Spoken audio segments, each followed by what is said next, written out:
Welcome to Inaudible. My name is Jeremy Weiland, and I'm joined by my co-host, Ryan Masterson. On this podcast, we discuss the weird, beautiful channeled messages found in the archives of organizations like LL Research, Circle R, and others. The archives contain transcripts of messages from allegedly discarnate sources who articulate a philosophy of spiritual evolution. If you would like an audio version of the transcripts, please subscribe to Ryan's other podcast, Living Love and Light, available on all platforms. Ryan and I will try to provide analysis and commentary on the philosophy described in these messages, identifying the common themes, and grappling with the application of this information to our human lives. Thanks for joining us on this journey. And Ryan, how's your journey going this morning? It is going well because my journey, per usual, is filled by coffee, fueled by coffee. So we're all set. The journey We are big fans of stimulants on this podcast. Yes. Depressants in the evening, stimulants in the morning. Oh, nice. You got your coffee cup too. Oh, yeah. Okay. Yeah. I'm not going anywhere. I mean, I'm not waking up as early as you are, but man, I'm not getting anything done without this. Neither am I. But yeah, things are good. Things are good over here. More of the same, but can't complain. How about you?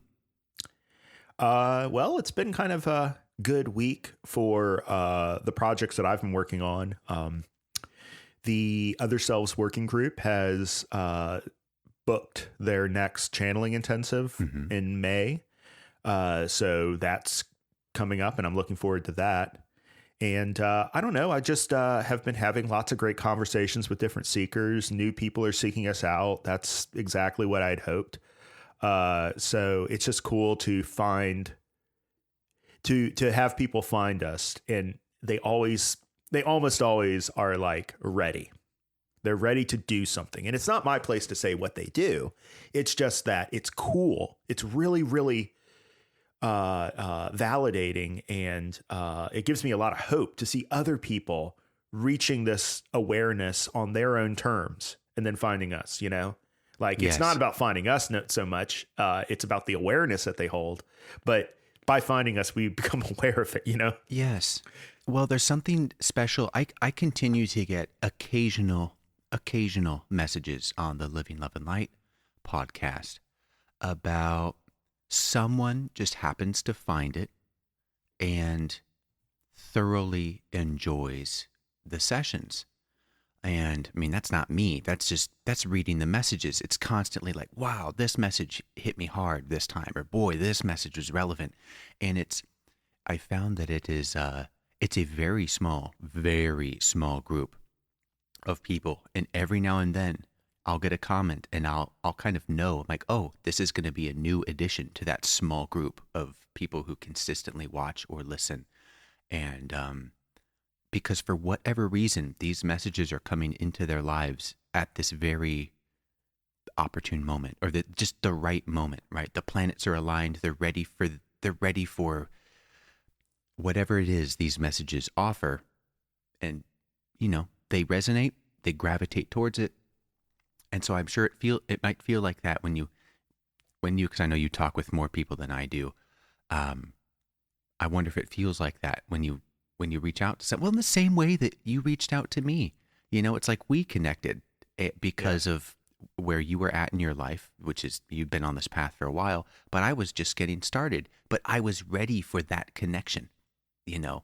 And so finding someone like you, it felt like a godsend, you know?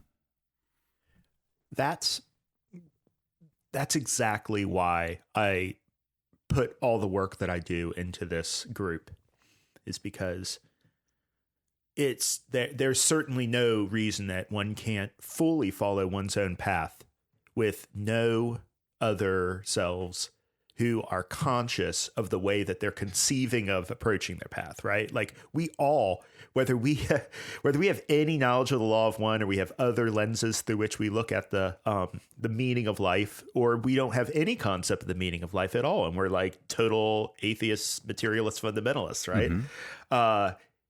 We are all actually evolving. We're all actually working on our lessons, whether we're aware of it or not. Yeah. And so it's just great to find people with whom you can have this like conversation about what's going on through the lens that you're looking at it.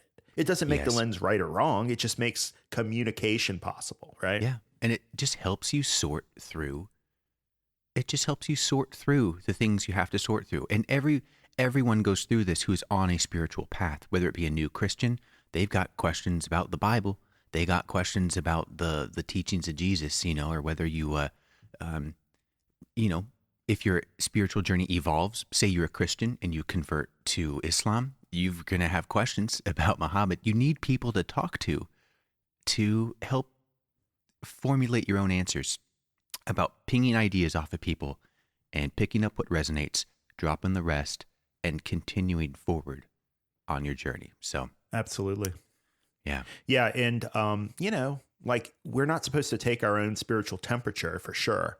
But the more that we can have honest and direct conversations with people who are on the same path, the more we can see our reflection.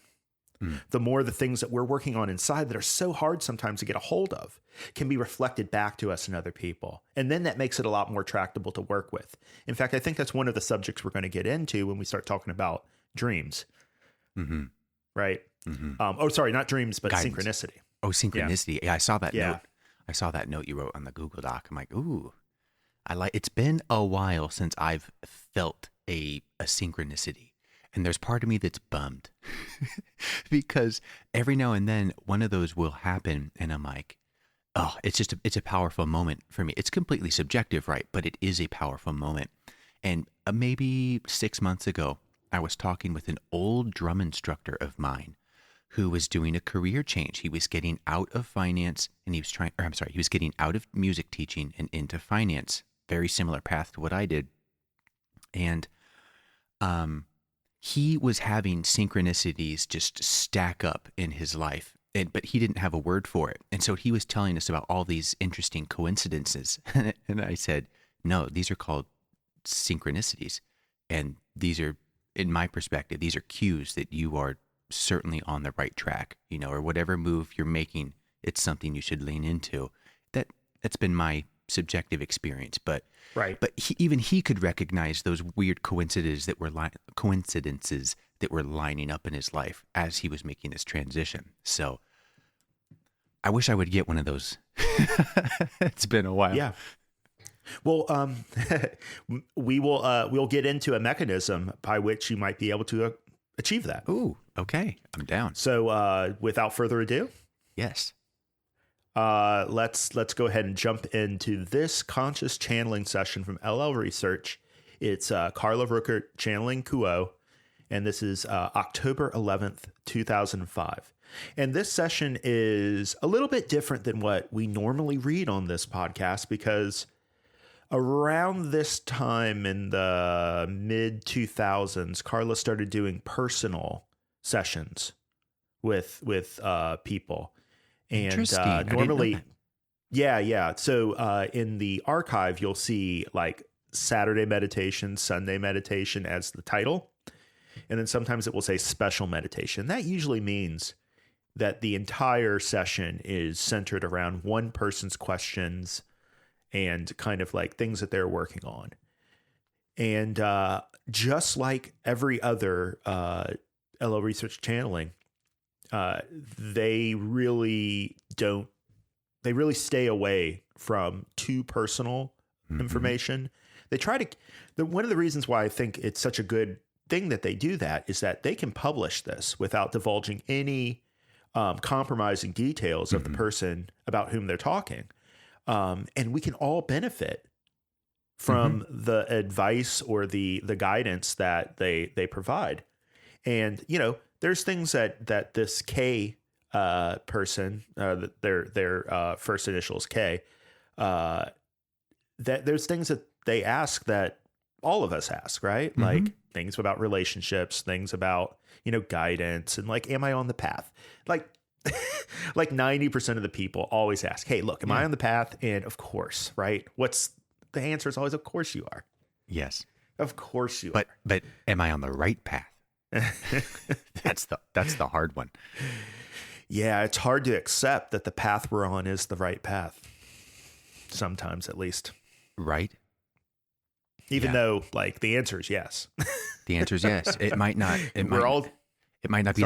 It might not be the perfect path that you're on from your own perspective, but it is the path. And maybe part of the path is trying to find your perfect path, or trying to recognize your path, and just because you're constantly navigating. I mean, you're only in one direction. That direction is growth and learning. Sometimes it's fast, sometimes it's slow.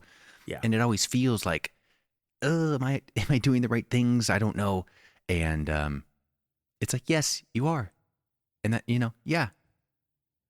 That's it. It was, yeah. There was either a Latos or Quo session from our channeling intensive this summer, where they were talking about, like, I don't know if it was about right or wrong paths, but it was about, the only thing that's separating you, I guess the way that I would interpret into this context is the right path and the wrong path are just separated by time, right? And you get to the right path through the wrong path.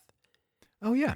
They're all part of the same thing. It's all one evolution. Mm-hmm. There's not these parts that are good and parts that are bad. The good depend on the bad depend upon the good, right? Yeah. There's all this progressive learning.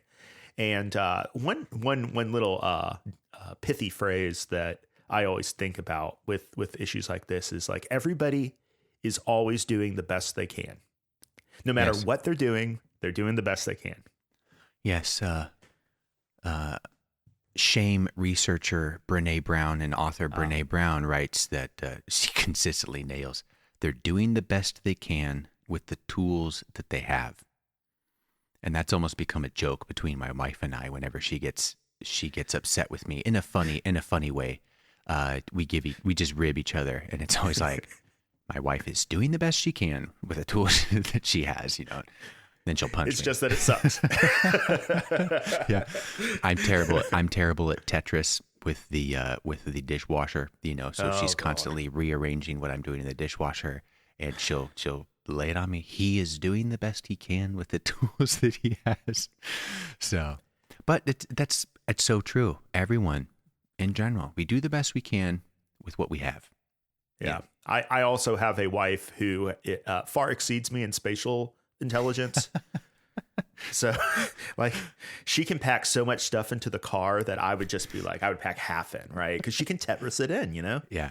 Well, when we moved from California up to Washington, I had to leave a few things in the garage for the garbage men. And Pauline was like, you couldn't manage to figure out how to fit these last, like, 3 things in there. I'm like, it was full. I just could not do it. So, yeah, it's gotten me into trouble a couple of times, but oh man, so be it. Disappointing wives, something that brings all husbands together. Amen. Amen. Yep. All right, well, let's get into the meat and potatoes here. So, like I said, this is a personal session. Just to give the listener that context. And the core question that Kay is asking, I'll go ahead and read here. I have felt very frustrated in that I do not seem to be able to more directly access my own inner guidance, intuition, or spirit in a more specific way. Could you please comment and provide any advice on how to increase this aspect of my knowingness? This issue leaves me feeling somewhat devoid of a guiding influence in attempting to do service to others, and feeling unsupported at times. Can anybody relate to that? Mm-hmm. I know I can. Mm-hmm. Yeah. So we'll skip over the usual introductory sections here, and let's just start right after that. As we take up your query on guidance, we would note that the guidance system which belongs to you, and indeed that guidance system which belongs to each entity who seeks, is both a very substantial and firm part of your system, and one that is closer to you than your breathing and nearer to you than your very heart, and also a delicate and subtle influence. So we would comment in various ways. Our first comment is that the system of guidance that is yours is not an importuning or encroaching presence. It does not of itself shake you or act as a kind of alarm clock that will on its own awaken you or alert you. It must be sought and asked for its help. This is a simple fact, and yet it is one which has often been that which is overlooked by those who seek. I think it's time to stop and just underline that, because I think this is the first and maybe the most important concept that I want this recording to be about. Guidance has to be asked for. It doesn't mean that you're not getting guidance when you don't ask for it, right? It just means that on the law of one path, we try to participate more in our own spiritual evolution. We're always evolving. The idea is to participate in it more consciously. That's kind of how I conceive of it. And so this way of asking for guidance is a way that you take charge of your needs. We all need help. Mm-hmm. It doesn't matter who we are. It doesn't matter how, quote unquote, advanced we are. We all need help. And it just seems to be one of these concepts in seeking that in order for us to receive something, some guidance, some assistance, we have to first ask for it. We have to think to ask for it. Yeah, I don't have much to add to that. Well, the only thing I would say is that this sounds a lot like Ra's concept of a planetary calling. You'll have to explain that. Sure. Or remind. Yeah. So Ra says that Confederation entities that come to assist the planet can only do so as a result of the implicit calling for help that the planet is registering. Yes. Now, it's important to recognize that the calling is mostly subconscious, right? Yes. Like it's underneath the surface of what most people are talking and thinking about.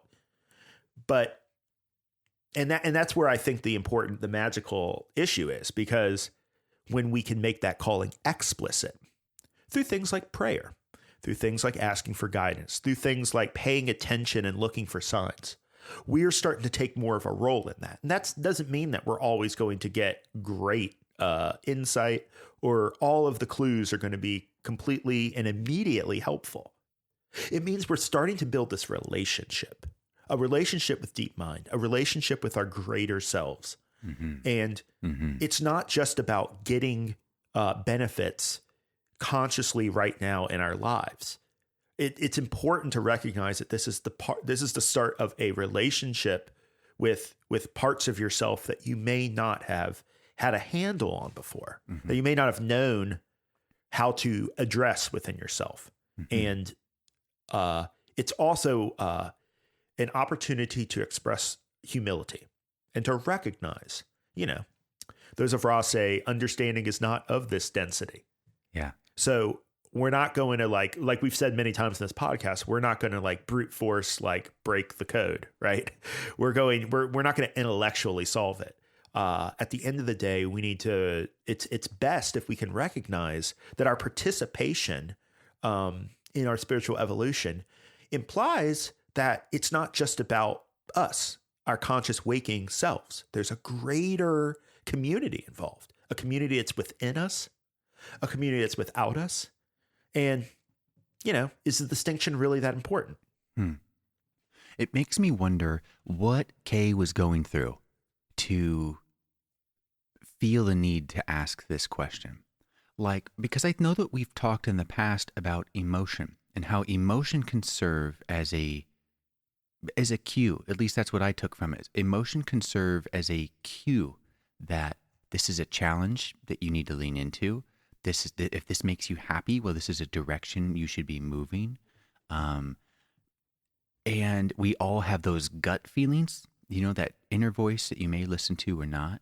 Some people's inner voice has more chatter than others, but we all have that inner voice or that gut. So I wonder what Kay was going through to be like, yo, I can't figure out where to go, what direction, because was Kay not having emotional signals or gut feelings that she could lean into, just makes me wonder. Well, the questions at the end, towards the end of the session, once we get past the main message, offer some clues, because she's talking about her relationships. Oof. And Those are you know, tough. what's more confusing than that? Yeah. Yeah. So I can totally understand. And like, it's tough. Like,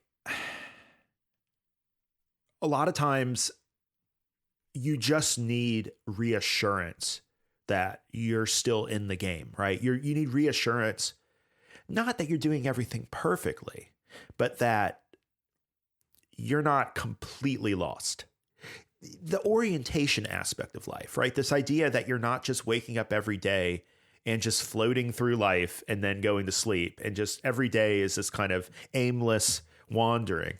I mean, there's a certain sense in which that's not a completely unhealthy way to think about things. I mean, you really literally can do anything you want at any moment. But that said, we want to think of our lives as having a project, especially when we when we feel the pull of service, when we feel the pull of service to others, when we see how much it's needed. We want our lives to fit into a context that orients ourselves towards that which we value. And when we don't feel that, and we've all been in that space where we feel disconnected and we don't know what we're doing and why, I can certainly sympathize with her. But like, also I would say that like, sometimes when you're blocked from any kind of intuition about what might be going on, you're doing the blocking. You have not, I mean, I'm not trying to comment on Kay. I'm just trying to see the reflection of my issues in her statements. I assume it's a her. At some point, I was trying to use they, but then. That's funny. I also assumed it was a her. I think they say she or something at some point. Okay. I don't think we just make these things up. In any case, yeah, I see my issues aren't necessarily like relationship ones, but like, I know what it's like to feel alone. And when I often feel alone, it's because I refuse to acknowledge something that needs to be acknowledged. I refuse to accept something that needs to be accepted. And so I'm like, it's kind of like, it's kind of like I, set my house on fire and I'm like, why is it so warm in here? Like it's you, dude, right? Like it's you doing it. It's hard to recognize. So this is where guidance conceiving of guidance, not just as voices in your head, right? But as kind of like anthropomorphized aspects of the larger universe and the larger self, can be a way to get a handle on these things and to start having a relationship with them that you can conceive of. I mean, we're already in relationship with all these things. It's just about making them make sense to our, conscious minds that need something, less abstract and more fixed. They need to kind of like think, they need to give names to things, right? Sure. The Confederation's always saying, why do you care so much about names? But like, we as waking consciousness, third density entities don't see as much as Hatan and Oxel and Latui do. Like, we need ways of sort of like mapping out these relationships and keeping them in our head and noticing when they change, knowing that we can reach out to this aspect of ourselves when we need this kind of guidance, knowing that this part of the guidance has our best interests at heart, and they conceive of our interests in this way of like, it's from a higher level. Yeah. So it doesn't really care what you had for breakfast. It doesn't care if the boss yelled at you or praised you, right? It's another level. The point is I think largely a lot of what, like kind of like growing up spiritually, is recognizing that truth occurs at different levels. And we have to be able to like move between these different contexts in order to live a spiritual life that's both spiritual and actually a life, actually a participation in human society. That's why I always talk about manifesting spirit into the world, and like clearing your mind to do that, because I think that's, at the end of the day, that over and over and over again, that model is what I feel keeps getting reinforced. That's a great point. Finding truths at different levels, because they do exist. Because truth is personal, truth is individual, based on where you're at in your experiences in life and whatnot. So when you're talking with someone else, you're meeting with someone else, you've got to come to their level of understanding, or try to raise yourself to their level of understanding and try to push yourself. So yes, I think that's a great point. Remember in the last session we looked at, they said at the beginning, like, suspend logic for a moment and wait for the sum of things to show you kind of that map, that kind of like context, that broad array in the way that things relate to each other from that 30,000 foot view. There's a role for things like logic within a particular context. But when we transcend that context, we need to be flexible. It doesn't mean that we abandon logic. We just understand where logic fits in, where it's going to help us, where it checks us for errors. It's not going to check us for errors very well when we're talking about ineffable things like the spirit. Yeah. It's not going to. And so like, we need to be, I feel like a lot of the competency we're looking for is one that can move between these different levels and always have a self that we can recognize when we do that. Yeah. Yeah. Well, let's keep reading. Keep pushing on this one. Can you continue? Sure. Would you do the honors? Guidance is an energy, which is so much a part of you that it came into incarnation with you. Yet it comes from what this instrument would call the time, space, or metaphysical universe, or creation that interpenetrates the physical universe which your body and your mind enjoy at this time. It is not a part of space-time or consensus reality. It remains firmly fixed in the metaphysical or spiritual universe. Consequently, a short prayer will alert the guidance system that you are ready to receive information. Indeed, it is a good idea at the very beginning of each day to ask for the guidance system to get turned on and left on for the day. It will naturally, and as a part of the experience of sleeping and dreaming, work with the dreams and the impressions that you receive upon awakening. You do not have to ask for guidance to speak with you in order for it to work with you during the dreaming and sleeping processes. However, when you are awake and functioning with the brain that is part of space-time, working in problem-solving mode, then it is well to request that guidance be able to speak to you. A simple request is all that is needed. It does not have to be said out loud.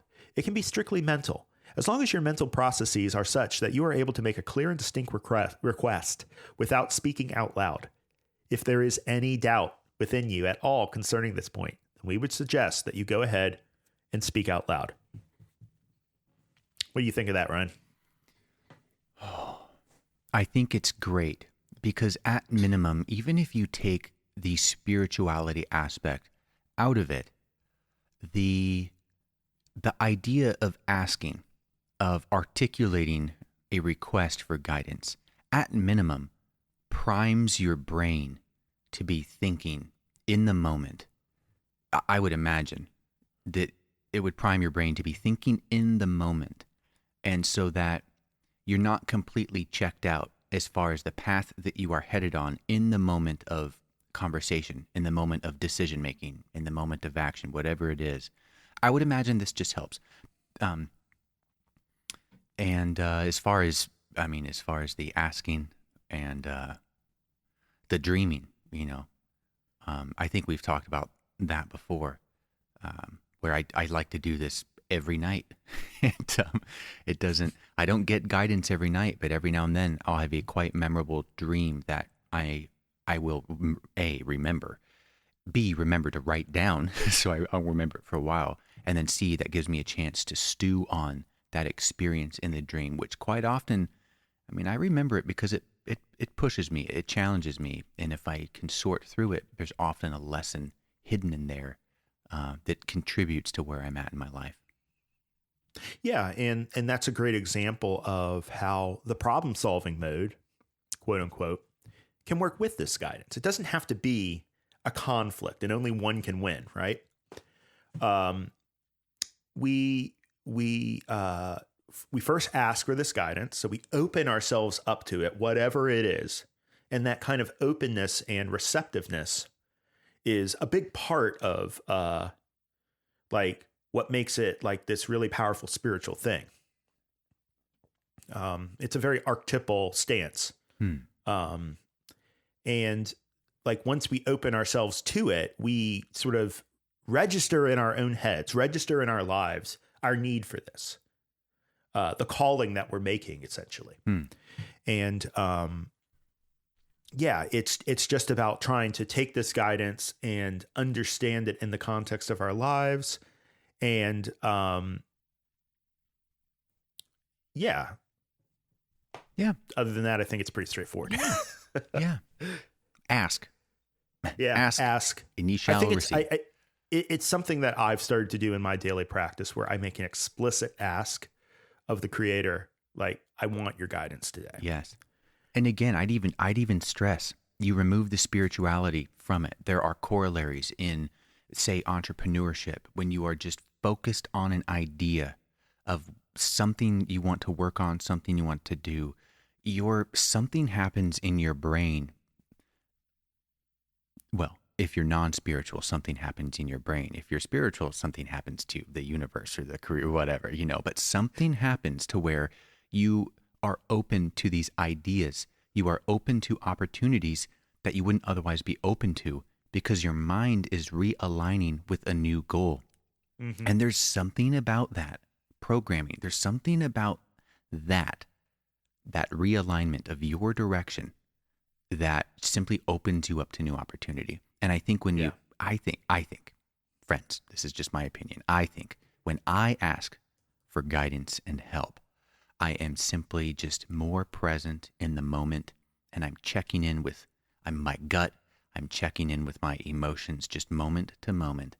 I'm just more present, and I trust those feelings that I'm having in those moments.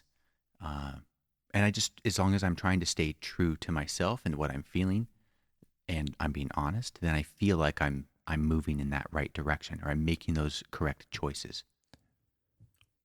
Yeah, I really appreciate what you're saying about, comparing and contrasting, approaching this from a spiritual point of view to how secular or non-spiritual people approach it. Because I don't think it's really that different in the experience. Correct. It's different. Yeah, it's different in like how we label it. Yes, exactly.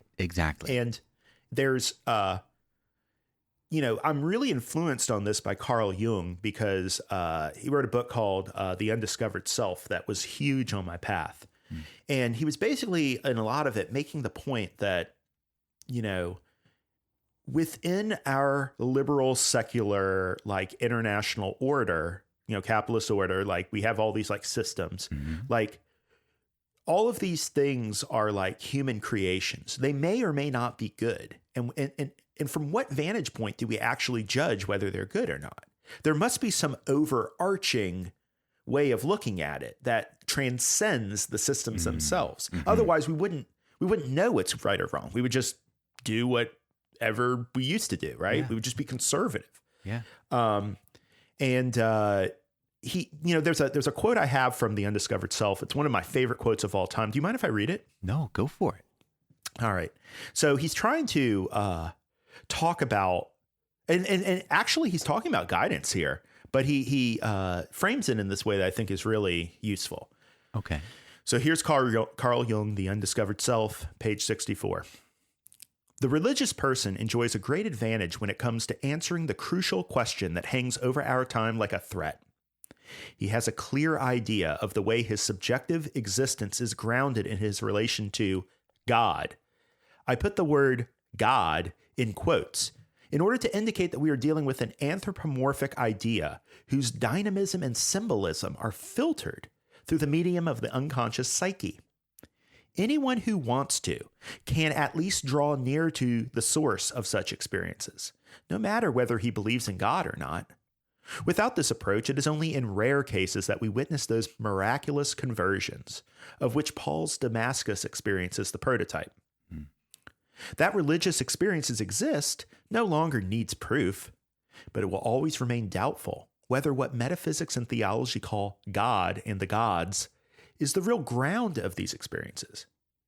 The question is idle, actually. It answers itself by reason of the subjectively overwhelming numinosity of the experience.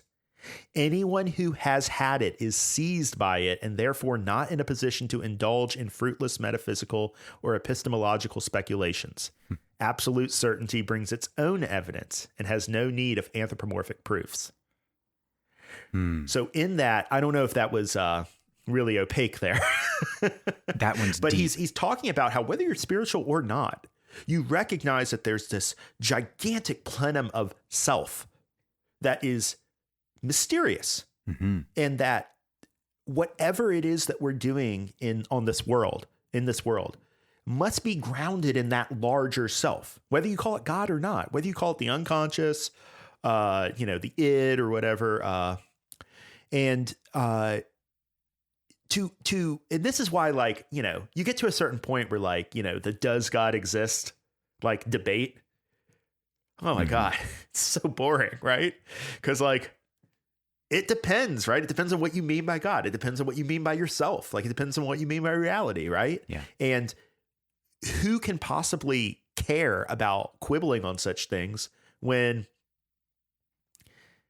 the experiences of faith, once you have them, supersede anything that anybody else or yourself could say.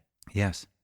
You cannot deny them. That's what makes them powerful. That's why they move empires to existence. That's why they, like, tear them down. Yeah. That's a great point. Yeah. That's a great point. Anyway, I hope that wasn't too big of a digression, but I hope I haven't quoted that before. I have a feeling I did on the spirit complex one. I know you've brought up Carl Jung before and his importance in your journey, but I don't think we've read that paragraph or that writing before. That's a new one. Yeah. And cool. All right. Well, I think the only other point I want to make is that prayer. It's a very pedestrian concept for a lot of us, but it is, by its very nature, part of this asking for help, part of this calling, part of this receptiveness. So, one of the things Carla taught me is that these old Christian ideas, these old practices have a basis in even the most sophisticated spiritual practice. They just need to be enlivened with this larger map of what's going on, this larger context of what's going on. In any case, cool. And we understand what the difference between time-space and space-time, time-space, metaphysical reality. When time-space or the metaphysical universe, when Kuo or Carla are talking about that, they mean that larger, unseen context for everything. I would say it's the metaphysical or spiritual corollary to the present reality. Bingo. It's like they talk about, it's two sides of the coin. You got space-time is where we're at today, but time space is that just on the other side of the veil, Yeah.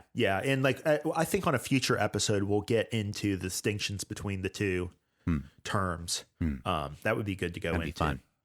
Yeah. All right. This instrument often does so. That is speaking her request for guidance out loud. This instrument often does so because she is aware of the power and strength of her mental processes in terms of her intellectual mind. So she will say, "Come, Holy Spirit, fill the heart of your faithful and kindle in her the fire of your love.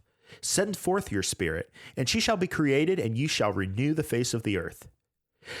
This is a prayer that she uses frequently in order to tune. We offer this text to you as a possibility for you to consider if it seems to have resonance for you.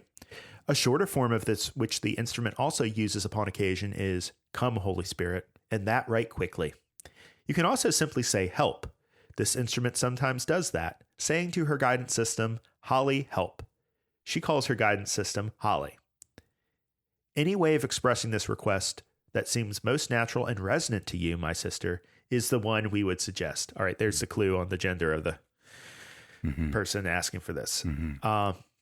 So I don't think there's too much that we need to parse out here. No. Ask for help. That's it. Ask. Yeah. Asking for guidance allows for options not available to the reasoning mind. I would also say that, like, there's a lot of stuff that she's talking about that's very similar to tuning for channeling. And we'll go into that a little more very shortly. And just releasing the need to have it all figured out and learning to lean upon things that we can't see, that nevertheless exist. I mean, that's kind of what faith is. And that's why it's so powerful, because you're leveraging unseen resources. And so you can live your life in this larger context, even though all the evidence says that you're in the smaller context. Mm-hmm. And that's really gratifying, Yeah. I think, when it works. Yeah, I agree. It is not only at the beginning of the day that this request may be made effectively. At a time of your choosing, when you have a bit more spare time, shall we say. At a time of your choosing, when you have a bit of spare time, shall we say, that can be used to make more firm contact with your guidance system, you may sit down, rest, and clear your mind, and then repeat any of those prayers which we have offered as examples for your resources in this wise. When you wish to inaugurate an actual conversation with your guidance, we have 2 suggestions for your consideration. They may be taken literally. They also may be taken figuratively, and the essence of the suggestions used rather than the form. The first suggestion is that you sit down with a pad of paper or a computer keyboard handy, and after clearing your mind, inaugurate a conversation with your guidance. It helps in terms of feeling natural in doing this for you to identify for yourself the name that you wish to call your guidance system. This instrument, for instance, as a mystical Christian, identifies her guidance system as the Holy Spirit, whom she long ago nicknamed Holly, feeling that it had more respectful and more personal to have a human kind of name rather than simply calling the guidance system the Holy Spirit, which is a generic term. Each person's guidance system is unique, and so consequently, when you simply call upon guidance, you're calling upon the generic version of guidance, which is helpful but not as helpful as calling forth or evoking your personal guidance. So this is really interesting. I do not invoke guidance in this personal way. And reading through this session again has kind of made me wonder whether I should change my practice. Although I would also note that I definitely use the essence of these suggestions, right? So I definitely have concepts of my guidance because I need them for channeling preliminaries, but they don't really, I can't possibly think of a name for them. At least one hasn't occurred to me. I was going to ask you. First of all, I love that she's named her Holy Spirit Holly. That's very Carla. That is very fun. But yeah, I wonder what I would name my Holy Spirit. I'm going to have to think about that. Well, just like coming up with concepts of who my guides are, the visualizations that I do, it was a lot of work. It was a lot of deep work with rigorous honesty, trying to get impressions that could then be built upon.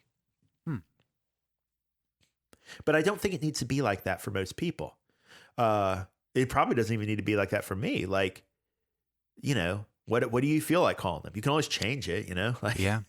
Well, maybe just trying to, for a moment, recognize that they are a part of you, but for a moment, separate them out as if they are somewhat separate, providing advice to you, that it's not some internal thing that you're looking for. It's kind of an external stimulus or an external recommendation on what's going on in your life or where you should be going. Yes. By taking these things out of the self and thinking of them as separate concepts, we make them able to be worked with, able to be talked to. People don't look kindly on talking to yourself necessarily, but if you think of it as a different person, then somehow it makes it a little easier to do. Yeah. And maybe that would be very helpful to me because I don't find myself doing that. I tend to appeal to the impersonal guidance. I tend to appeal to the creator. And it's interesting because by definition, that creates an impression within me when I do that I'm not talking to somebody who is personally there for me. That's funny because is it not the same thing, just on a different level? It's the different level that I'm interested in. It's absolutely the same thing. We know that. The question is like, how are you using it? How are you mobilizing that concept? Are you mobilizing that concept as something impersonal or personal? And the distinction between the two, I don't think I've sufficiently appreciated in the past. And Carla makes it very clear that there is value to having a personal relationship with guidance and being able to have these conversations on a human level and not just on like, asking, a great power. Yeah. What immediately comes to mind, I think this is in A Course of Miracles where It's written in, I think it's somewhere in the beginning where Jesus said that when Jesus said, you get to God through me, it's only because God is so far away. You have to go through like where I'm at right now. Like, it's not that I'm the gatekeeper, but it's like I'm the path. Like, you got to go through these stages, or at least this is how I understood it. But that, yeah, maybe that God idea is so large. It's so separate from where we are. We have to use something that's a little closer to us, and whether that be our higher selves or these two aspects, the masculine and feminine of who we are, or whether it be a figure like Jesus. But it feels like we have to get external, even though, in theory, we are all one. We're all a part of God. So it's hard to get external when we are a part of everything and everything is a part of us. But let's be clear on what the purpose is. The purpose is to make ourselves receptive to something that we can't possibly conceive of. Mm-hmm. And through the formulation of that request for help, it clarifies and focuses it in a way that if we're just dealing with inchoate emotions and thoughts within ourselves, we might not be able to organize it in a way that makes sense. That's a good point. Yeah. It's always about, and this is a constant theme in Confederation philosophy of focusing out and seeing the truth at that level. Mm-hmm. Focusing way in and seeing the truth at that level. There seems to be something very primal about the creator's need, or the creator's method of experiencing the illusion through these different kinds of focuses, right? And at these different levels, different things are and yet it's all the same thing, right? Mm-hmm. Mm-hmm. Yeah. Yeah. Okay, let's get into the meat of this. So now we're going to get into one method of contacting guidance that those of Kuo suggest, which is, as I understand it, automatic writing. Okay. Kuo says, the invocation of guidance having been done, we would then suggest that you write or type your basic concern. You come to the moment of asking for guidance because of a certain concern. Identify that concern to guidance and ask for any information, resources, or comments that guidance may offer you at this time. Keep your fingers on your pen or poised over the keyboard, and no matter what your next impression is, write it down. Upon reading what you have now written, you will form a further comment to guidance. Type that or write that down. And again, await the next thought that pops into your mind. When you begin getting that thought, again, without comment, criticism, or questioning, write down what you were impressed with. Again, read what you have received. Form your next question or comment and write that down. In this way, you are staying safely within your guidance system, which is protected and is completely within your etheric or electrical body. It is a protected and safe procedure as long as you are focusing completely within these parameters. This is the first way of becoming able to feel more concretely anchored within your guidance system and more specific in your ability to receive information from guidance. I think this is great. I think this is great. I should try this. I should try this. I should try this. For people who don't know, this is how Conversations with God was written. A great series of books. But this is how that was written. Dude just started writing, and it felt like it wasn't him who was writing. It felt like it was something else coming through him. So, wonder what an interesting experience that would be. Yeah, I would. So I would throw another detail into here that I don't know if. I think Carla would also say this, but I can't be 100% sure. So take it with a grain of salt. This is more Jeremy's thing, but when they talk about the protected nature of this activity, right? Mm-hmm. I see something very specific there. Remember, there is a rule about channeling that you never do it without at least 3 people involved. At least one channel, and at least 2 other people holding energy. Mm-hmm. And the reason for that is that you're trying to bring through information that's generally useful to people. You're trying to bring through the highest and best that you can, but it's not just for yourself. This automatic writing is for yourself. It is not notice in here, there's nothing that says that you should publish this on a site and, build a cult out of it, right? Like they are just talking about your personal work. Mm-hmm. And that's very important because you're not doing Outer Planes work where you're trying to contact, Ra or Lytos or any of these entities. You're just working with your own resources. When you're working with your own resources, you're protected. You are not entering into a situation where a special psychic greeting or any kind of like that danger, so to speak, is at work. Mm-hmm. This is just you being a person, you being an entity, a mind, body, spirit complex, and this is your domain. Mm-hmm. Noted. Noted. And in that last part, this is the first way of becoming able to feel more concretely anchored within your guidance system and more specific in your ability to receive information from guidance. Both of those things are important, I think. That anchoring is what we all crave, right? It's not that we don't need necessarily to have it all explained and have it all be clear. We just need to have that feeling that Carl Jung was talking about of being anchored in a bigger context than the, craziness I see when I open my eyes every day. Right. Yeah. And like we said, the specific request is not just about making the request specific. It's about making your concept of what you're asking for specific and thereby sorting and cleaning up your thoughts about it. By doing that, you help yourself just as much as by receiving the outside information, I would say. Yeah. No, I agree.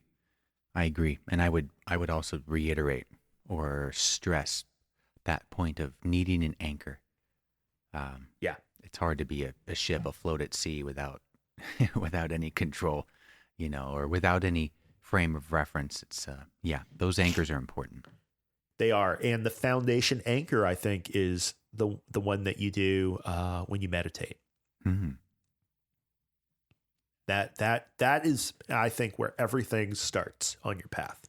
I think the Confederation that's just me. May agree with you, which is why they reiterate it still. They may agree with me, but they may have some like slight quibble with how I phrased it. So this is true. Take it with a grain of salt and, consult your guidance.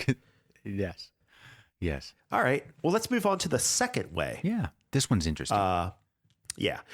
So Kuo says, the second way we would suggest to you is somewhat more complicated, but we feel that in your case, my sister, it may be well to take the time to go through the basic procedure for creating for yourself a place for inner work.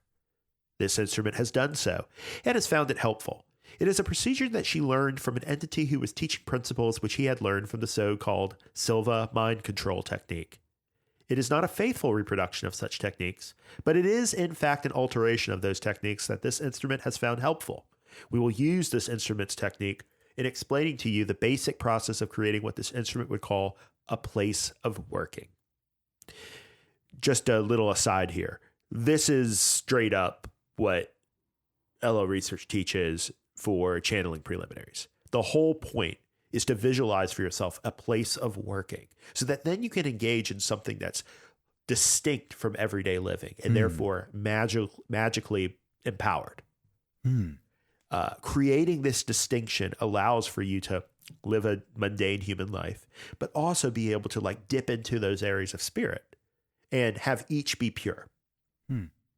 Recognizing that it's all one thing, right? We are making that distinction not because they're separate, but because we want to make that distinction in order to use this self in a polarized way, right?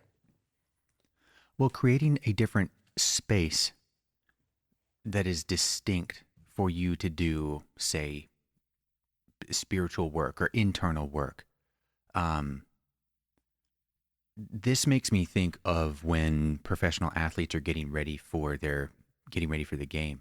And there's a ritual that each athlete, dare I say, good athlete goes through so that by the time the game starts, they're in a very different mindset than they were just 2 or 3 hours before or the day before, whatever the time is. But it feels different.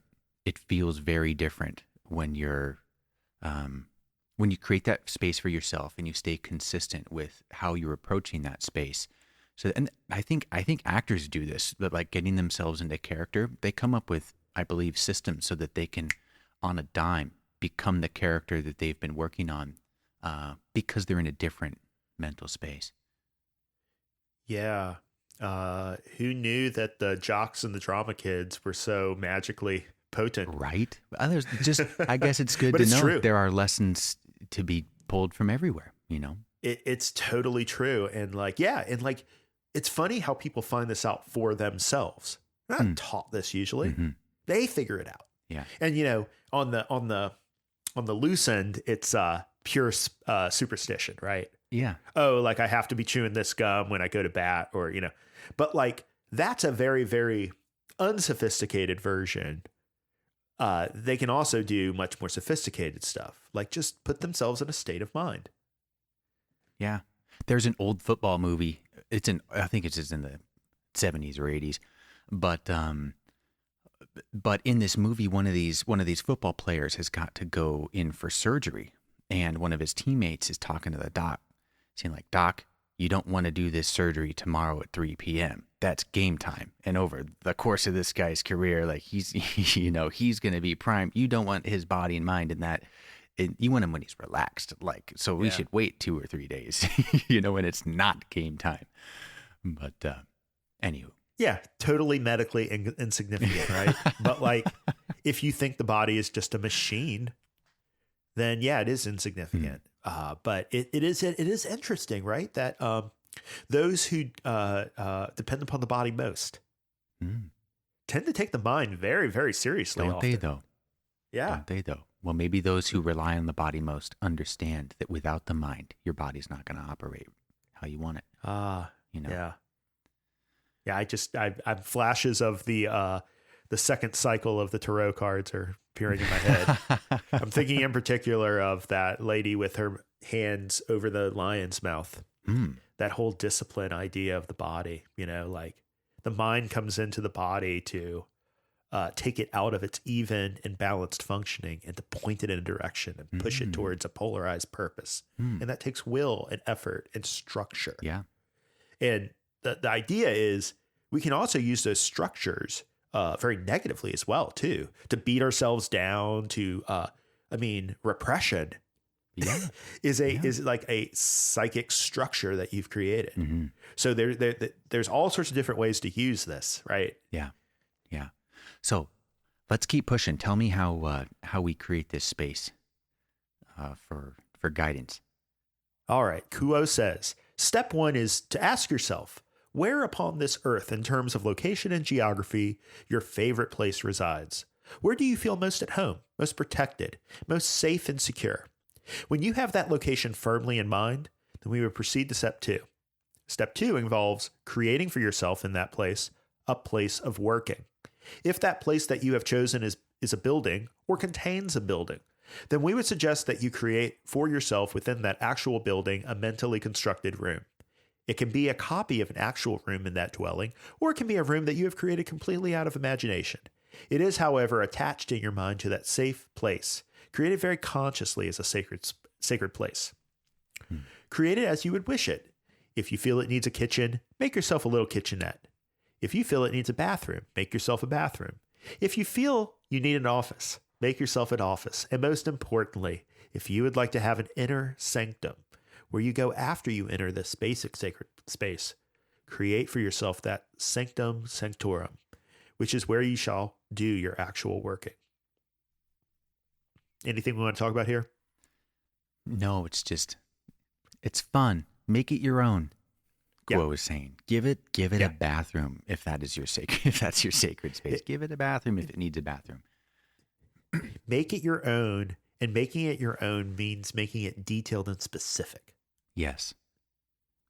So we're taking the undifferentiated realm of spirit and intelligent infinity and time, space, and metaphysics, and we're trying to give it specific, addressable details so that we as conscious beings, in time, space, in dream state, we don't need this, but here we do. Mm-hmm. Mm-hmm. Before you go any further, Create for yourself every comfort, every convenience, and every amenity.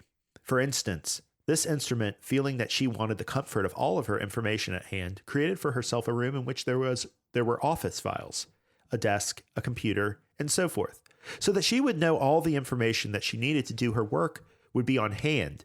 And if at any time she wished to consult any of that information, she could go mentally to the filing cabinet and ask for the appropriate documents to be given to her. In fact, this instrument has never opened that filing cabinet, for in spirit there is no literal need for such. However, because it helps to create a sense of safety and security for this instrument so that she can do her work better, she has this office which she has furnished with her favorite kind of rug and her favorite kind of office furniture, her favorite kind of lighting, and so forth.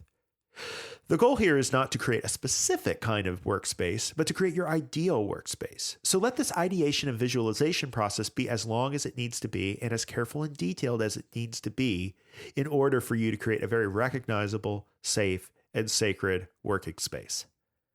So, just to comment here, I was saying that, these details allow you to work with it consciously and kind of imagine yourself in a room and all that. Mm-hmm. But it only needs to be as detailed as it needs to be. Yes.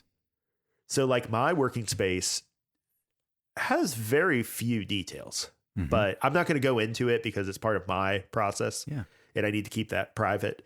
But, it's really about, here's the thing.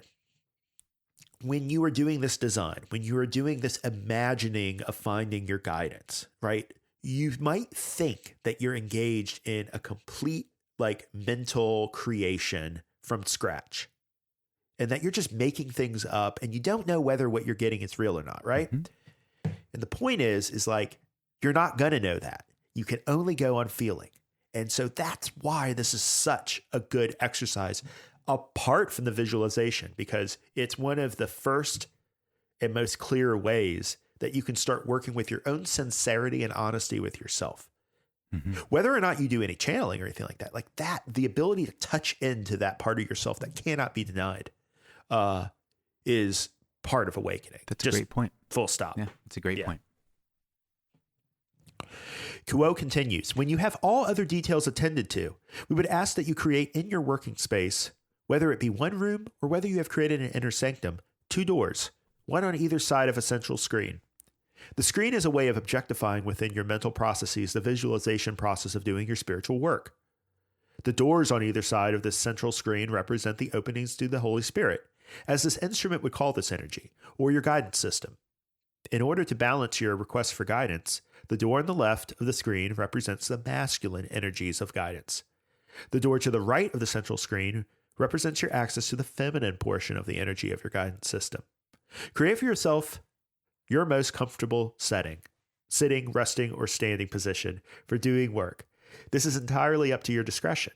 Many of those who visualize doing their work in the seated cross-legged position that is often used by those who are working with Oriental meditation systems. This instrument uses a recliner as her visualized most comfortable seating. Visualize 2 places, one on either side of you, for the guidance that you call forth. Anything we want to jump in here? No, it's just... do we need to get into the masculine feminine thing? No, but it's an interesting point that in your space, we are allowing an opportunity for 2 aspects, masculine and feminine. And I know that there's a third here that she'll go into, but still the idea that the guidance that we're looking for, already there's a monkey wrench being thrown into someone who may not have any concept of this. Oh, I'm not just listening for one voice. I'm going to get multiple opinions on guidance. Oh boy. But interesting idea that we've got 2 doors that we are going to get set up in our mind's eye. Yeah. I mean, I don't place a lot of emphasis on the fact that there are doors for these people. I do place a lot of emphasis on the position. The left and right. Masculine is on the left, is on my left, and feminine is on my right. Rather than up or down or front and back. I mean, why is it the left and the right that is meaningful to you?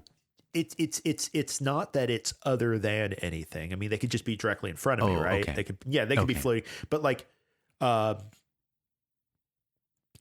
I can't say off the top of my head why those particular positions are significant.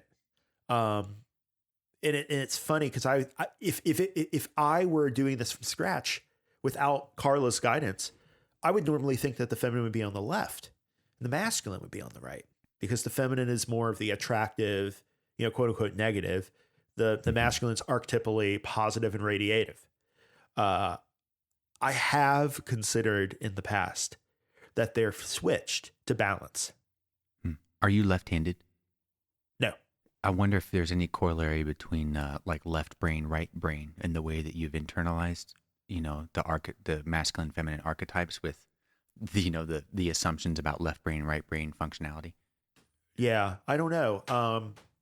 Interesting. It's interesting, but it's funny because it's an interesting point. Because if going right to my mind's eye, spur of the moment, I too am like, dudes on the left, ladies on the right, or masculine on the left, feminine on the right. So it's interesting that's interesting.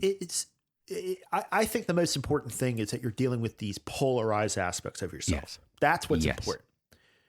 But I will say that I do, like I said before, I get a sense that like putting the feminine on the right balances the feminine's innate leftness, and the same thing with the masculine. Like it's kind of a balancing. Sure. Yeah. In any case, yeah. I don't usually put that much import on it though. The important thing is to like look at these figures for me and to kind of get the sense of what they're trying to convey to me, because it's usually not through words. Mm-hmm. When you are ready to do your work, Kuo says, stand in front of the seating that you have created for yourself. Mentally turn on the screen so that it is alive and lit and ready to receive impressions and to give forth images. Then call forth your guidance, saying, I call forth guidance, or come, Holy Spirit, or whatever phrase most satisfies you as expressing your desire for your guidance to manifest, your guidance system to manifest itself to you. It is well when beginning this practice to call one aspect of guidance at a time. When you first call your masculine guidance, when you first call your masculine guidance, you may extend your hand to the door and ask that guidance to come forth. You will receive the impression of an entity who is walking towards you. Observe that entity insofar as you receive impressions. The entity may have a name. It may have a face that is familiar to you, or it may not be familiar to you. Become familiarized with this entity. You may ask its name, or you may simply greet it and thank it. Then turn to the other door and by gesture or word invoke the other portion of spirit. Again, take the time initially to look at, familiarize yourself with, and become conversant with this entity. It may have a name. It may have a recognizable or an unfamiliar face. Welcome it and thank it. When you have greeted these two aspects of your guidance system, invite them to sit with you. It may be helpful for you to ask them to take your hands, as this instrument does, so that you are physically, in terms of your visualization, linked with and connected to your guidance system. This is the procedure for becoming ready in this visualization to do work in consciousness in your place of working. Anything we want to say here? No. I'd just like to throw in an idea that, like, when we first learned, this is almost exactly the technique that Carla taught for channeling and doing your preliminaries to set up this working space. And one of the things that she said when she taught it was that this is a starting point. The point is not to do Carla's ritual, sure, right? The point is to do your own. And it can color outside of these lines. But I will say, starting here and using these parameters to sort of like dial in where you want to be creative is really, really helpful. So that when you do break the rules or color outside the lines, you're doing it because you know it has some significance to you. Interesting. That creativity loves constraints kind of thing that we keep talking about. Yeah. Interesting. Okay. Yeah. Okay, before we move forward with a discussion on how to proceed from this point, Kuo says, we would move back into comments concerning your own inner work as you come to the moment of entry into the place of working. It is very helpful for you to determine for yourself a method of tuning your being to do this work in consciousness. The normal and everyday state of consciousness of which this instrument would call even the best of us is less than the optimal tuning position or rate of vibration for doing work in consciousness. Depending on what you have on your mind or on your schedule, you may well be in a somewhat scattered frame of mind.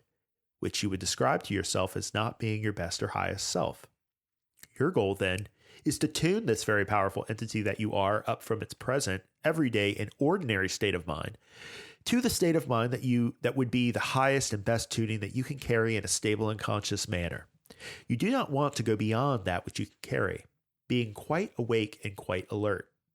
But you do wish to do the work necessary to sharpen and hone your true self so that you are expressing the highest and best version of who you are when you come to the moment of contact with spiritual guidance that is yours. When you have achieved this, you may then approach the door to your dwelling. If you do not actually have a dwelling in your favorite place, then you simply need to construct the outer walls of the sacred space as a boat on the water, a cabana on the sand, or whatever fits in the environment you have chosen for your magical work.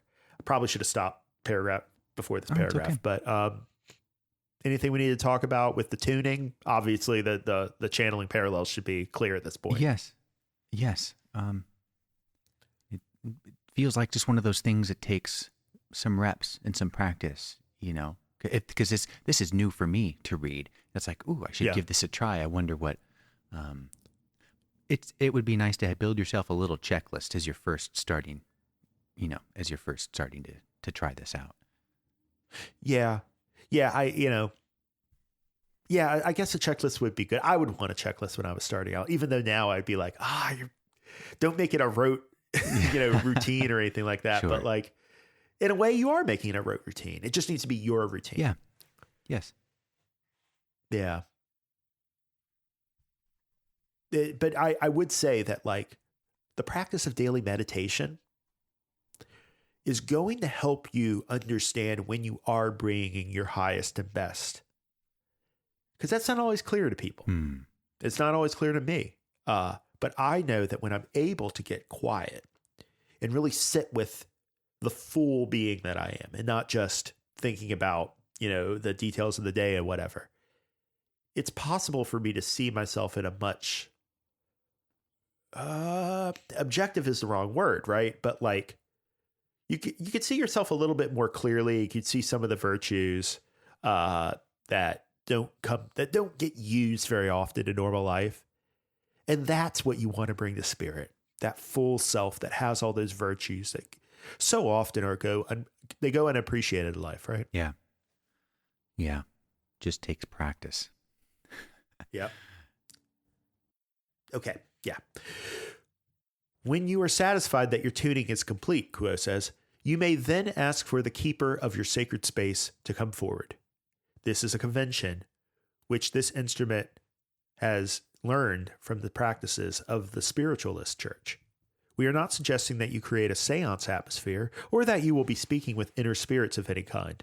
However, the convention of having a gatekeeper is a powerful and helpful one to our point of view. It is to this gatekeeper that the responsibility for guarding your back is given. Therefore, when you are tuned, ask for your gatekeeper to appear. You will not know what this gatekeeper is like until you ask. Depending on your personality and your training, the gatekeeper may be virtually anybody or anything. If it is an animal, however, it will have the capacity for communication with you. If it is a color, it will have the ability to share information. For most entities who do this kind of work, the gatekeeper turns out to be a human, whether of this world or of the inner planes. It is not necessary that this entity have a name. The one known as Carla calls her gatekeeper Mrs. Gatekeeper, because when she created her place of working, she created it in a place which already had a woman who lived there. She was the wife of the head of a school, and this instrument's favorite place happened to be one of the buildings on a large campus. Therefore, she simply calls her gatekeeper Mrs. Gatekeeper. But she sees the pleasant and careworn face of a middle-aged woman who has acted as a housekeeper and mother to the students of this particular school. So again, you can see Carla is bringing her own experiences, her own feelings into this. Yeah. I don't know anything about the spiritualist church. I wish I could speak to that. I think they just did a lot of seances back in the late 1800s. Nor do I. Do I. Just part of this patrimony of channeling and weird stuff that we deal with. Kuo says, when you address your gatekeeper, simply ask if you are in a good position to do work in consciousness. If you receive a yes, then you may proceed inward after thanking the gatekeeper and asking this gatekeeper to remain on duty and to alert you if there's any problem whatsoever. If the gatekeeper has concerns, then that entity will express them to you. Listen to the gatekeeper, and insofar as you are able, address the concern. Once you have been okayed for work, then you may step into your dwelling or your sacred space, close the door behind you, and begin the protocol we described previously. Anything we need to say about this gatekeeper? This is a very important function of the gatekeeper. It's literally the point where you ask yourself, am I good? Yes. And you're not supposed to answer yourself, or at least the you asking isn't supposed to do it. Yeah, I can appreciate that. You know. You're like, it's almost like you're channeling the answer. Yes. And the answer is yes or no, right? Yes. And can you... But this is a kind of divination within all this, you know? But can you trust the answer that you get? If it's a no, exactly. It's like, really? Like, why did I get it a no? And the way to, I will tell you from experience, the way that you trust it is by you always obey it. Okay. If you don't obey it, then you're always going to be second guessing yourself. Yeah. Second guessing yourself is the death of this process. Yes. You have to be able to build some way that you can stand on your own 2 feet in your own truth and know that what's going on has significance, that it is of import. And the only way you can do that is by taking it seriously. Yeah. I appreciate that. So that means, like, when I'm doing my tuning, like it doesn't happen very often that my gatekeeper says, hey, back up. Only once is my gatekeeper says, do not continue. It's not a good time. But a lot of the times I have to, like, ask them a few times before I'm ready. And I always feel better afterwards. Yeah. Nice. With channeling, there's, like, specific things that the gatekeeper is going to ask you to do. I found just for this kind of, like, personal guidance,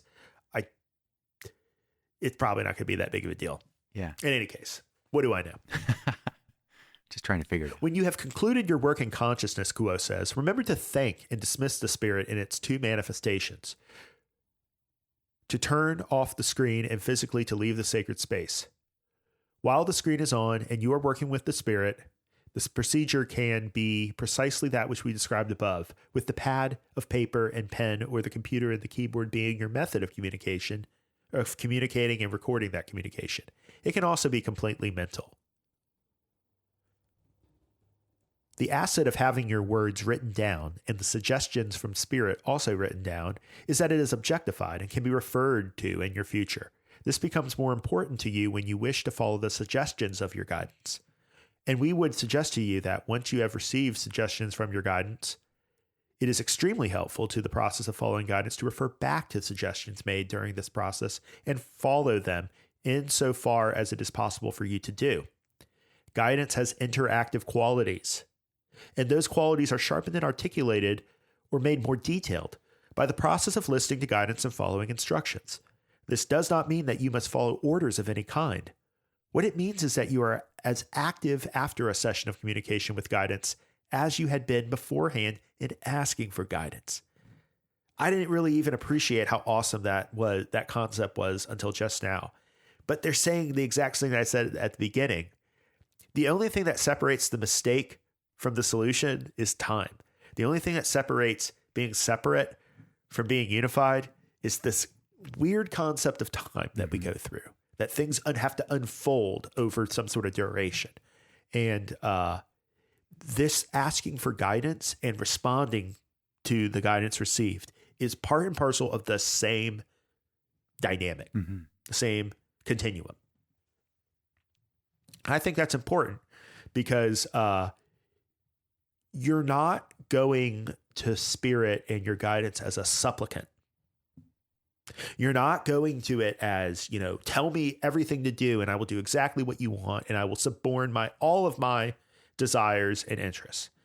That's not what's asked, and that's not what you should be given. It's this participation. It's this give and take. It's this over time building a relationship. Just like in the transformation of the mind card with the lovers in the tarot, Ra says that the deep mind must be courted as the maiden. You are engaging in a relationship with these parts of yourself that will last over time and that will bear fruit in the long run. This is an investment, in other words.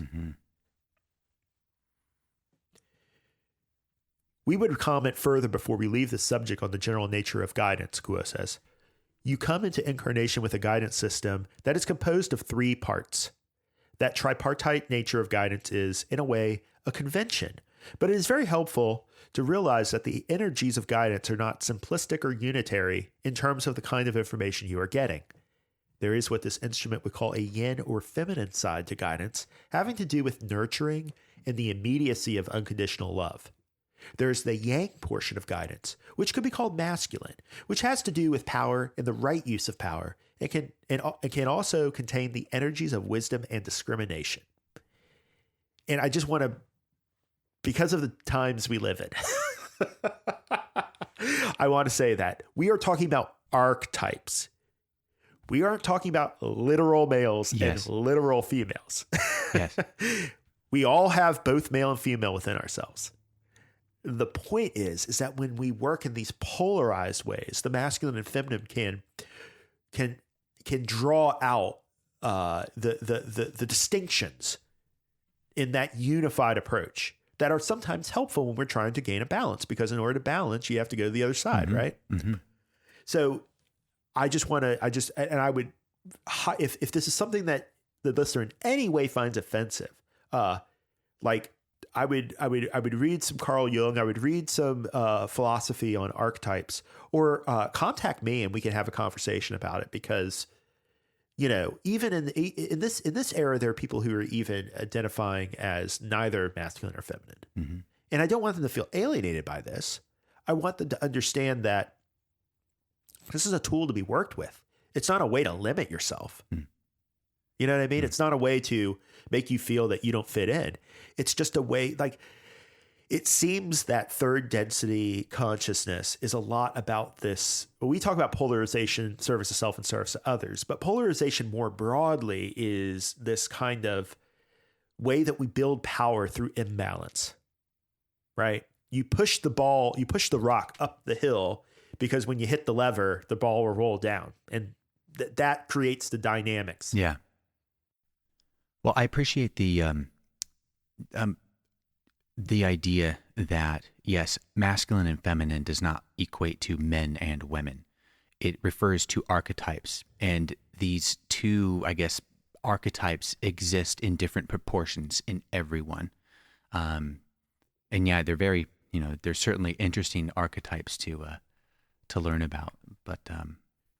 But yeah, we make our personalities by pulling bits and pieces from each of them and putting them together in a unique combination. Yes, and one would hope that men and women can find balance between the two archetypes in each of ourselves, right? Our own.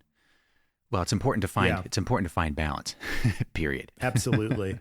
And I think Kuo introduces a little bit of nuance in the next part. Mm.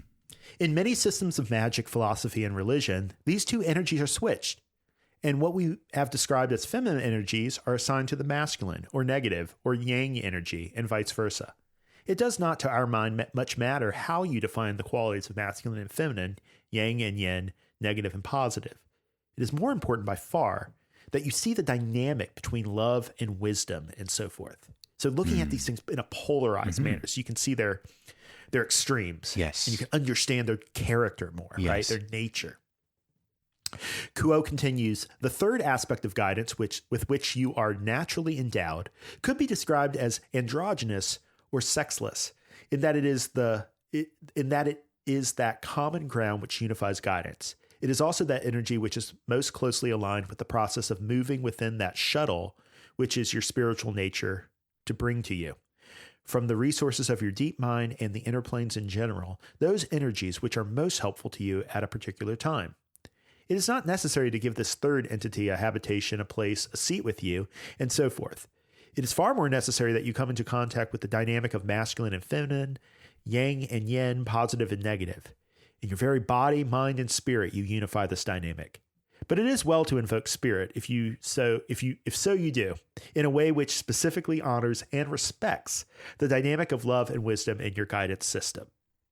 I think that pretty much speaks for itself, huh? Yes. Yes. Very much so. The only thing that I think is of note that I didn't even notice until now is that they are identifying the third androgynous, sexless part with the shuttle of spirit. Mm-hmm. That's an interesting detail that I never noticed. Mm-hmm. Because I actually do incorporate this aspect into my working place. Interesting. Yeah. Yeah. And they also talk about consciously invoking spirit. So it's interesting that they're talking about spirit in context of all of this. Yes.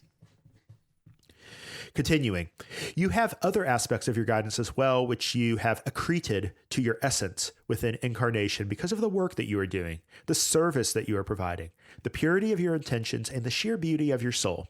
It is unknown at the beginning of an incarnation what your guidance shall blossom into by its end. This instrument, for instance, has well over a dozen entities and many, many essences, which have attached themselves to her because of appreciation either for her nature, her dedication, or the work that she has done within incarnation as a service to others. You, my sister, also have a multifaceted guidance system. It is not necessary for you to identify or know all of these different layers of guidance. It is only necessary for you to know that they are, by their very nature, incapable of harming you or giving you poor information. They also will work once you have asked for help. When you are outside of this sacred space that you have created, they will work for you in your car, during conversations in stores and shops, and at the roadside. Therefore, all that you see once you have invoked guidance for the day has the potential for being full of messages from guidance. That seems pretty significant. Yes, but I love. Let me finish that last paragraph because it finishes it up. It ties it in. He says, quote says, therefore, we encourage you to pay attention as you pass the street signs, the names of businesses, the advertising billboards, and other sources of information that are completely random. Note those street names, business names, and so forth that resonate to you or that jump out to you. I like that. It's because that is the guidance. It might be completely random, but with how you are now primed, now that you've asked for guidance and you've gone through this process, certain things are going to jump out to you, and you're going to make connections, and you're going to make inferences. And you brought up synchronicity earlier. You're going to start having these experiences that feel like you are getting explicit guidance or palpable, tangible guidance, rather than just those squirrely, ethereal feelings and intuitions that you might have had earlier. Yes, and the only thing I would add to that very well said statement is that it is through doing this work within yourself in this particular way. There's probably millions of others too, but like this is one of the ways that you can start to build this relationship so that it's working when you're out of your working space too. Like it's just like what Jesus said, seek and ye shall find, knock and the door shall be opened unto you. We have to tell our greater selves that we want this. Mm-hmm. It's interesting that we have to do that. But I think the reason is that, like we said before, our participation, our cooperation is needed and for all of this to work correctly. It's not just a conscious process, right? It's not just about the world, but that is part of it. It also can't be like just brushed aside. Yeah. So it's about balance and coming into a way where we can be our full selves in every context that we're in, whether it's metaphysical or physical. I like this idea of that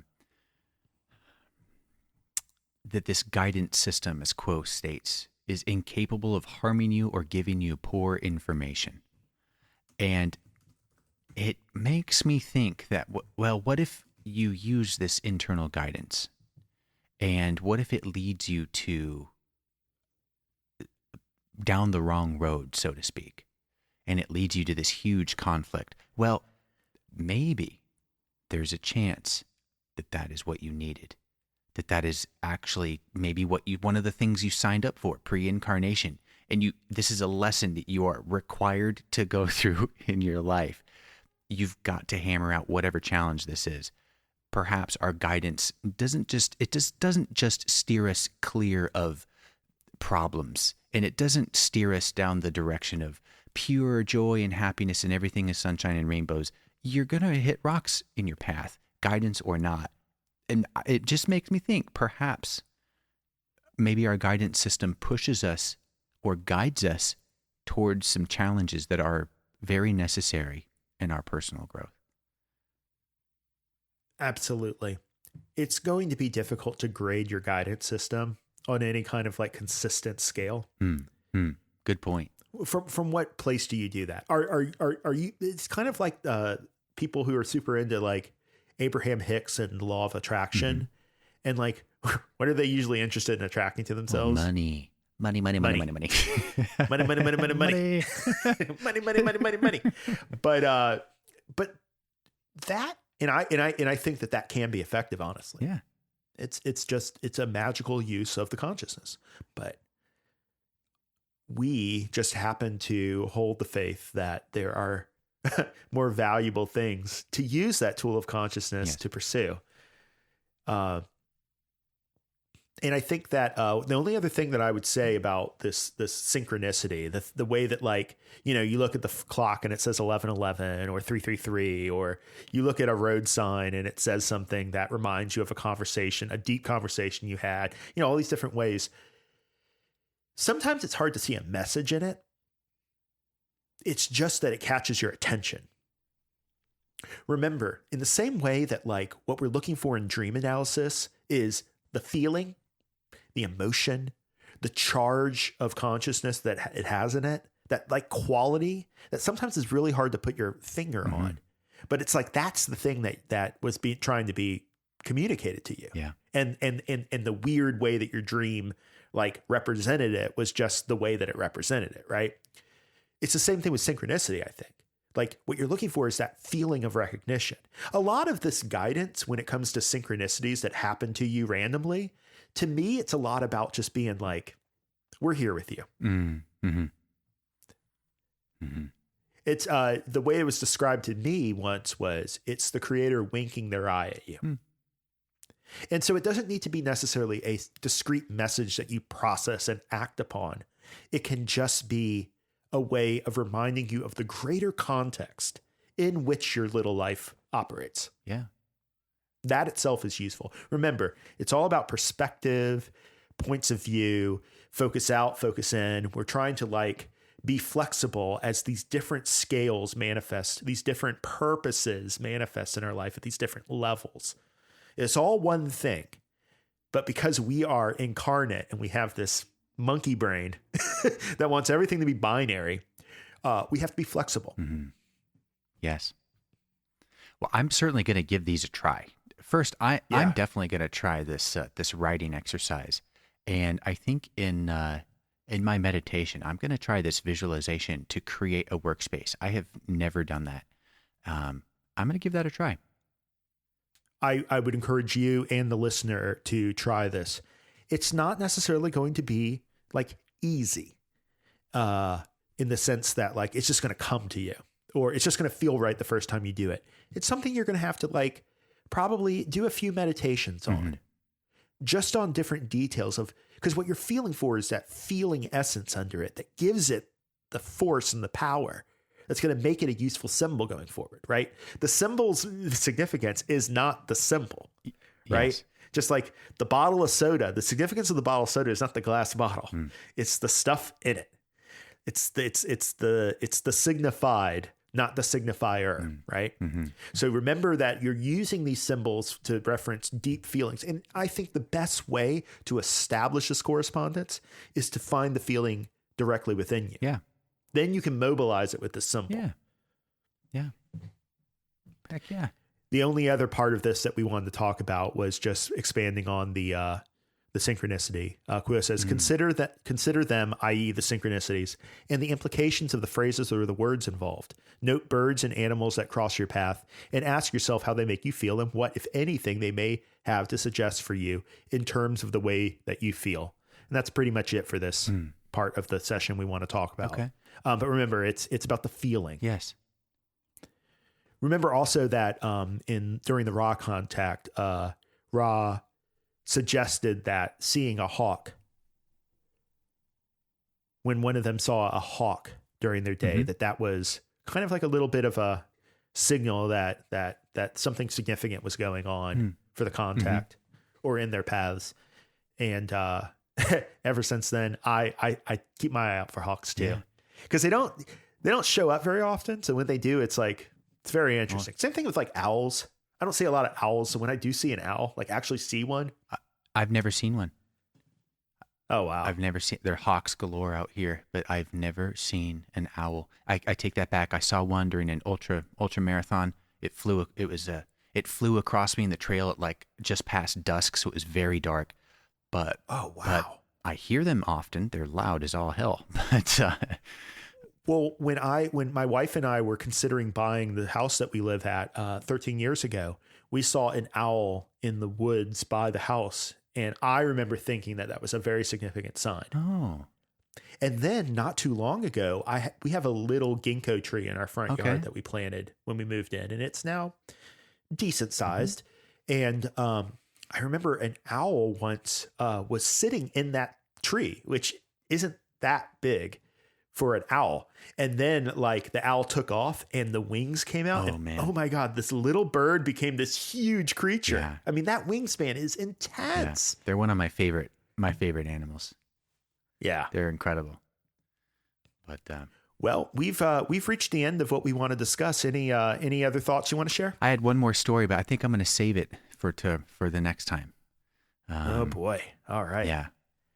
Yeah, this is a good session. It provides some good action items, to try. At minimum, some good action items to try if we're going to try to help sort through our own guidance issues, If we're not giving you action items, then it's just listening to me and Ryan talk and, muse, and that's not very useful. That's only fun as a drinking game if you're going to do that. So. Yeah. Well, then let's go ahead and wrap it up. Let's do it. So thanks so much for listening to the podcast. I think we're going to probably be doing, it's feeling like we're doing every 2 weeks now. Yeah. I like that. I every week was kind of a rough discipline. Cool. Well, thanks so much for listening. As I said, thank you, Ryan. And in the meantime, dear listeners, stay in the love and light.